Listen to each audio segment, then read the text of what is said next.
आता जे असणारे जे रेट आहेत दुधाचे रेट आता जे कमी झालेत 34-35 रुपये जे आलेत याच्यात सुद्धा मला परवडतंय. आता ते का परवडते हे घरचे माझ्या घरच्या गायी असल्यामुळं हे मला परवडले जाते. पण आता ज्यांनी विकत घेतल्यात त्यांना थोडी तकलीफ होणारच. बरोबर.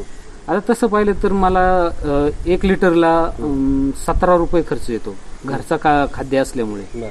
आणि जर विकत घेतलं तर ते 20 रुपयावर जातं. 20 रुपये लिटर म्हणजे खर्च येतो. पण बाकीचे जे राहिलेले पैसे हे आम्हाला फायद्यातच राहतात. आता तुम्ही त्याचं उत्तर मनापासून द्या की तुम्ही 4 गायीवर हे केलं होतं चालू होता त्यांच्यामुळे तुम्ही 8 गायी केल्या. तर ह्या नसत्या किंवा ह्या व्यवसायात आल्या नसत्या किंवा ह्या संसारात ह्याने उडी घेतली नसती तर तुम्ही पुढे वाढवलं. जर या धंद्यात मला जर साथ दिली नसती तर माझा गोठा एवढा मोठा झाला नसता. आणि एवढ्या चांगल्या प्रतीच्या गायी आणि एवढं दूध मी घालू शकलो नसतो.